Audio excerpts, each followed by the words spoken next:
আমার পেজে কিন্তু তোমরা 10 থেকে 12 রকমের চিকেনের রেসিপি দেখবে, বাট এটা আমার ফেভারিট। কেন? চলো রান্না করতে করতেই দেখে নেবে। এই চিকেনটায় কিন্তু আলু দেয় না, আমার আবার আলু ছাড়া ভাত মুখে ওঠে না।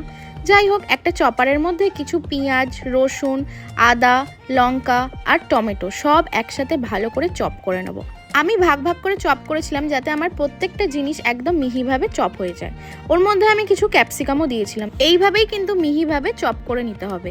এরপর আমি তেলের মধ্যে চিকেনগুলোকে দিয়ে ভালো করে ভেজে নেব। মোটামুটি 60% ভাজা হয়ে গেলেই কিন্তু আমি ওটাকে নামিয়ে নিয়েছি। এরপর তেলের মধ্যে জিরে, শুকনো লঙ্কা আর তেজপাতা দিয়ে একটু নাড়িয়ে চাড়িয়ে ওর মধ্যে চপ করা সমস্ত ভেজিটেবলস গুলো কিন্তু আমি অ্যাড করে দিয়েছি। এইবারে এই সবগুলোকে ভালো করে ভাজতে হবে। ভাজতে ভাজতে তোমরা লক্ষ্য করবে অনেকটা পরিমাণে জল বেরিয়ে আসবে। জল যতক্ষণ না শুকোবে ততক্ষণ ভেজে নেবে। এরপর আমি সামান্য একটু সর্ষের তেল দিয়ে নেড়ে চেড়ে ওর মধ্যে একে একে নুন, হলুদ গুঁড়ো, কাশ্মীরি লঙ্কার গুঁড়ো, ধনে গুঁড়ো, জিরে গুঁড়ো পরিমাণ মতো দিয়ে দিয়েছি। আমার এখানে 700 গ্রামের মতো মাংস ছিল, আমি 1 টিস্পুন করে সমস্ত গুঁড়ো মশলা দিয়েছি।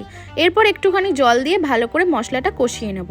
মশলাটা কষে গেলে ওর মধ্যে ভেজে রাখা চিকেনগুলোকে অ্যাড করে দিয়েছি। চিকেনগুলো যেহেতু অলরেডি ভাজা, চিকেন থেকে জল অতটাও বেরোবে না, বাট তোমরা কিন্তু একদম হাই হিটে এটাকে রান্না করবে। এই চিকেনটা কেন, সমস্ত চিকেনে কিন্তু যত তোমরা হাই হিটে রান্না করবে চিকেনের ভেতরের ময়েশ্চারটা নষ্ট হবে না। চিকেন বলো মাটন বলো সবকিছুরই কিন্তু কষার উপর ডিপেন্ড করে তার টেস্ট। এরপর আমি সামান্য চিনি অ্যাড করে দিয়েছি। চিনি অ্যাড করলে কি হয়, সমস্ত টেস্টকে ব্যালেন্স করে। 2 টেবিল স্পুন মতো টক দই ভালো করে ফেটিয়ে ওর মধ্যে অ্যাড করে দিয়েছি। দইটা দেওয়ার পরেই ভালো করে ওর সাথে মিশিয়ে নিতে হবে, নালে দইটা কিন্তু ফেটে যাবে। এরপর পরিমাণ মতো গরম জল, ওর মধ্যে কিছুটা গরম মশলা আর ধনেপাতা দিয়ে ভালো করে ফুটতে দেবো চিকেনটাকে। যেহেতু আমার চিকেনটা আগে থেকে ভাজা ছিল এবং আমি অনেকক্ষণ ধরে কষেছি, সেই জন্য আমার বেশিক্ষণ ফোটাতে লাগেনি। আর এই চিকেনের রেসিপিটা আমার ফেভারিট, কারণ হচ্ছে আমি সবকিছু চপারে চপ করে দিয়েছি।